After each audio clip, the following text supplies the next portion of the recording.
It's now time for FFA Cup winner GK chef Jerrad Tyson to join us for his segment. Welcome to the show, GK chef. Thanks, guys. Always a pleasure. Is it a bit heavy around your neck, or where's the current medal? Is it on the mantelpiece, or where is it? No, so obviously there was a lot of boys at Victory that were involved a lot along the process of winning the cup, and the club's in the process of making sure that every single one of us get medals. But just through the way that these things run, it's just the match day squad that pick up the medals at the actual event. So hopefully mine will be arriving in the mail soon. But FFA, but I really. FFA just scraping some gold together for you, mate. Yeah. Well, they're going to need a lot of it, but every single one of us deserves that piece of silverware. So I look forward to the day that arrives. But a really special night, and one that every Melbourne Victory fan can enjoy for a long time to come.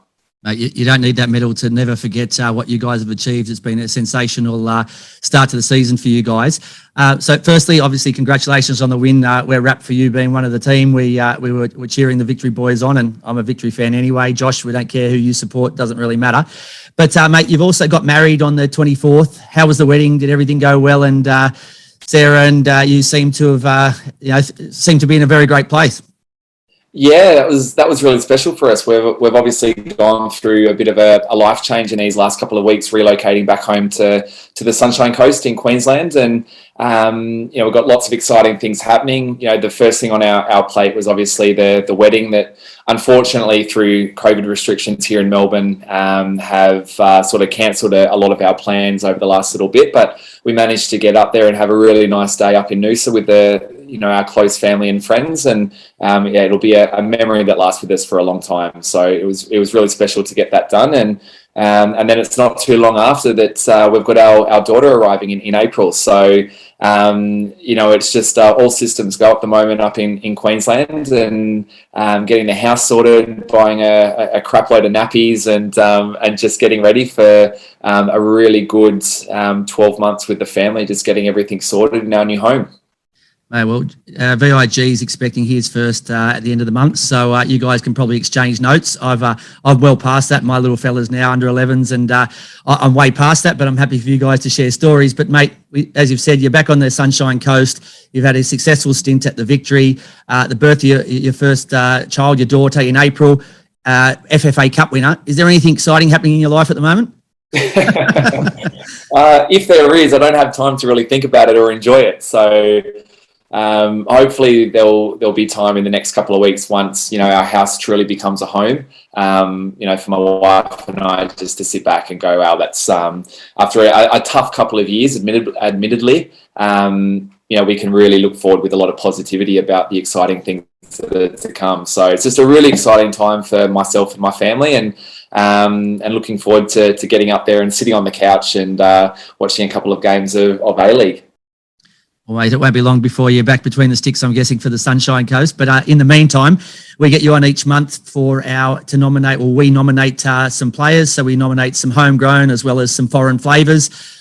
You will then award the winners of each category and then an overall winner. And as a reward for that, you'll also cook up a recipe for us, which will be in, I suppose, appreciation of the fantastic performance that they've given to us and the fans throughout that month. So if we kick off with our homegrown stars, who have you liked the look of, and who will take home the homegrown player of the month for GK Chef? Yeah, look, it's been it's been a challenging couple of weeks. Naturally, there's been so many games cancelled with COVID, and also games being postponed through I suppose the urgency to get the FFA Cup wrapped up. So it's been difficult to see some players string some real consistent and regular performances together over the last little bit, but some players that have really impressed me. Two from Melbourne Victory. They've obviously been playing a lot of games recently, which has helped their charge. But Jake Brimmer, obviously, that won the Mark Viduka medal on Saturday night. He's been in incredible form, and obviously his medal on Saturday night for best on ground is testament to that. And Ben Falami, another one that's just found a real purple patch of form, and he's been getting a lot of minutes. He's been playing really consistently at Victory and doing really well. And the third for the homegrown talents is Craig Goodwin, who, is just a really exciting player. He's obviously had a lot of opportunities with the national team, and I think his form at the moment is really pushing him to get back in there on a regular basis. But he's been doing some great work for Adelaide United, and he makes the third player there in our homegrown talent for this period of games. So Socceroo, Craig Goodwin, I understand. He's been phenomenal. Jake Brimmer, I can understand, been very good for Melbourne Victory. Falami, yes, he's been good. But there's one player for me that hasn't made that list that I potentially think should be there, and that's Anthony Caceres from Sydney. So I'm feeling a bit of Melbourne Victory bias here, but that's just me being a Sydney FC fan and Gio being a Victory fan. I don't know if you guys have ganged up on me. But yeah, we actually tried to put a few Sunshine Coast players in too, but we drew the line there. But look, at the moment, Victory have only lost one game. They are the FFA Cup winners, so it's not difficult to work out why, and it's just good luck that that's the club that GK Chef was at. But look, I definitely feel, and we've discussed this many a times, that when Bratz went down and Sydney's season looked like it was heading down the toilet bowl, they went and bought the return of the king, Mustafa, and he came into the squad, and it looked like he was the man to fill his boots. But Caceres has actually been the player who has not only stepped up the creative side of things and running the midfield, but he's also banged away the goals. So, look, I'll vouch for you there. I think that he definitely should be included, but I wouldn't be giving the award, and we won't be giving the award. It'll be given by GK. So yeah, no, certainly an honourable mention. Like you say, he's really stepped in there at a time where probably Sydney FC were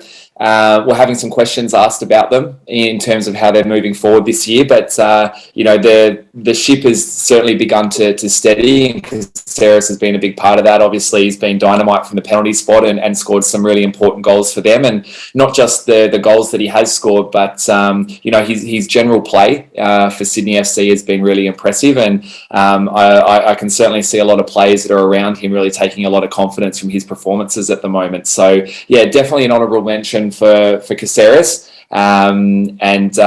If this form continues, I'm sure there's no doubt that he'll be in that top three in weeks to come, and no doubt I'll be on the phone trying to work out what his favourite dish is. The good thing about the league at the moment, though, is that we are having arguments about too many players, not sitting here trying to work out, is there anybody we can nominate for the awards? So it is a nice position to be in, and hopefully, like we said, in the coming weeks, that there is a lot of players putting their hands up to win this prestigious award. But who have you gone with for the winner of the Homegrown Player of the Month? For the Homegrown Player of the Month, it's just an absolute, really rich vein of form at the moment. His assist play, his work around the ball, very much like a Caceres player. I think a lot of players within this team are taking a lot of motivation and inspiration from his on-the-field play. He was obviously recognised as the man of the match on Saturday night in the FFA Cup, and I think in terms of consistency between cup football and league football, his ability to stay sharp and be playing pretty much full games in every game that Victory play.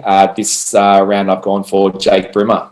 Congratulations to Jake Brimmer. Well done. And now we move across to before we move across, can I just ask, what's he like at training? You've trained with him for this first half of the season. What's he like? He's still a young kid. Is he a leader, a trainer? He's genuinely someone who is loving his football right now. He's one of the first ones to training every day. He's one of the last to leave every day. There's an indoor room at the Victory Training Centre that they've set up football, tennis, and literally, I would say that he'd do about 6 or 7 kilometres just playing football, tennis, in this room with the lads. His enthusiasm for football is, unmatched. He's an absolute winner. And it doesn't matter if he's playing, a five-a-side out on the pitch, if he's playing an FFA Cup final, if he's playing, head tennis, before training, he wants to win and he gives everything his best. And I think his performances are a testament to just how hard he's working. And the fact that he's in an environment that he is really enjoying. So I don't expect that we're going to see any less from Jake Brimmer for the rest of this season. And if not, we're going to see a lot more trophies coming his way. Look, a quality question, VIG, but it feels like a little bit GK Chef that he's trying to jump on the Victory wagon here now by showing so much interest, but that's all right, mate. We don't mind it. We're happy to let you come and sit on the back of the bus or something, or maybe just wave at the bus or something. But I might be doing some scouting for Sydney FC. You don't know. We don't really care. But look, let's move on with our nominations for our foreign flavour. Who have we got, VIG? Yeah. So, Sorry, you go. okay, Chef. No, go for it. No, all yours. So it's Urena, Pena, and Marco Rojas. Definitely throw in there Mikel Tatza. So I look, I have trouble pronouncing his name, but he has no trouble finding the back of the net. I think he has been sensational for the Jets so far in a team that's been hotter and colder than playing up watering system. But yeah, I think they're probably the four. Is anyone else that we throw in there in the mix? Yeah, no, I think you guys are spot on there with those four. Not all of them playing in teams that are really firing, but this is obviously a competition that's based on an individual basis, and there's certainly some players there that are doing really well individually for their teams. And we spoke about Caceres at the moment and how his form is really seeming to leak into the players around him, and it's been pretty influential in terms of Sydney FC now trying to find their way out of a bit of an awkward spot earlier in the year. But no doubt with some of the names that we just mentioned, they're no doubt looking to do the same in terms of inspiring their players to better performances and better results as the league goes on, and hopefully less COVID restrictions will allow some more consistency in performances and results. Is there a limit, guys, that you have to have played a certain amount of minutes to be nominated? Because I think maybe that's ruled out Daniel Sturridge. You have to have played more than 7 minutes for us to put you in the nomination. So have we got a rule here or a limit that we say you must have made this many minutes on the pitch for you to be nominated for our prestigious? Yeah, look, to be honest, that's probably in the fine print that we haven't had a chance to discuss in terms of this segment. I think to rule out any grey area, it's probably a conversation we need to have pretty soon, because if you come on, you have a great cameo of 5 or 6 minutes in a month, that might be enough to get you over the line. Well, I suppose then we'll talk about this later in the show, but if you're Aiden Heuristic had come off the bench and scored 2 in half a game, and that's all you played all month, it still gives you a bit of a crack at the title, right? So that's why I'm saying that, because there's a possibility that even with a short cameo like that, you could have done more than players have done playing 4 games in that month. So look, we will definitely brush up on the rules, but who do you think spiced up the league this month, and who are you giving the Foreign Flavours Award to? Yeah, well, from the 3 that we just discussed, then obviously there's a couple on that list that have had terrific runs, not just in the ALeague, but also in the FFA Cup as well. And I don't think it should be understated just how different it is to play a league match in comparison to playing a cup match. It's obviously do or die when you're in a cup. There's a lot more on the line, the tension. So it is a challenge to be constantly switching between I suppose the relative comfort of playing in the league, where there's not an immediate consequence for a poor performance. There's obviously a lot of stress and strain that goes into cup football, and 2 players that have had great runs in the cup are obviously Marco Rojas of Melbourne Victory and Marco Urena. So both of those boys were in the top 3, and the third one coming in behind was a player we just mentioned before. Someone that's doing quite well with the Newcastle Jets, but obviously, the Jets are still trying to find their form as a team. But, if his performances continue to go as they are at the moment, then you can only imagine that Newcastle's results will start to improve as well. And that's Daniel Pena.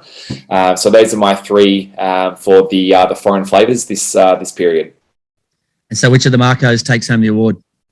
Yeah, so again, I've gone with an FFA Cup champion. I'm sorry, you can have a go at me all you like, but I think this is also a player that his combination play. He's got a certain style about his game that it's really enjoyable to watch. He got the assist for the first goal with a fantastic run, and long may these types of these little brilliant moments continue for him. So I'm going to go with Marco Rojas for this period's foreign flavour. Bravo. I totally agree. I know you're shaking your head here, VIG. No, I agree. I agree too. I think he's been brilliant, and he's found that form that he had, a couple of years ago. Is it hurting you to say this? It is a little bit. All right. So our 2 winners, 2 can't go into 1. So who takes home our player of the month, our GK Chef player of the month, and what magical recipe have you cooked up for us and the listeners? Yeah, so I think last period we went with a foreign flavour, so it gives me great pleasure to even the score up here and give it to a homegrown player. But this period we're going to go with Jake Brimmer as the winner. I think his form at the moment, the way he's playing, like I said, his consistency and his influence on the team across the league and the cup competition. His individual performances and just the way that he's really basically taking a stranglehold on Melbourne Victory and pushing them forward has put him in a really good. He's putting him in a really good vein of form at the moment. So Jake Brimmer is definitely worthy of the awards this period. The dish, I actually had a chat to him after I sort of made this decision just before I came online with you, and usually it's up to me to use some creativity to come up with something that's either cultural or exciting. But I thought I'd just get in touch with him, see what his favourite food is, and then just give him the honour through putting a recipe out of his favourite dish. So he said his favourite dish is actually gnocchi. So my Jota will no doubt be happy to hear that. But he said a gnocchi with like a beef ragu sauce. So certainly something that if I saw on the menu at a restaurant, I'd order as well. So this month I'm going to put together a really nice fried gnocchi. So basically we're going to cook the gnocchi and then seal it off by frying it in a pan and give it just a little bit of crisp. Simmer with Brimmer. That might be the name of the dish. But we'll do a nice beef ragu sauce with it, and the extra crispiness on that gnocchi will hopefully help keep that dish with plenty of texture. So Jake Brimmer for the win this period, and a beef ragu gnocchi will be his celebratory dish. Sounds a lot nicer than my guess, which was something marinated. So it's a little bit better than that. But look, while you've got Jake Brimmer telling you what he loves to eat and what dish he'd like to be named after him, Marco Rojas has just blocked your number. So congratulations on that on that GK chef. I used to sit next to Marco at the lunch table, and it would have actually been a really exciting challenge doing a dish for him because he for a lot of his life has eaten a vegetarian or vegan diet. So I'm sure it would have been a real challenge and an interesting challenge to put out a special dish in honour of him. And, I've got my fingers crossed that he has some great performances coming up so we can actually do a special vegan episode and celebrate him with a dish that aligns with his beliefs.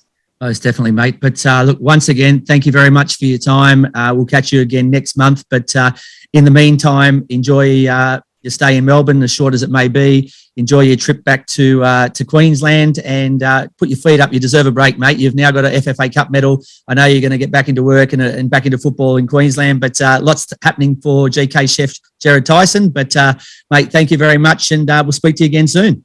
Yep. All the best, guys. Lots of fun.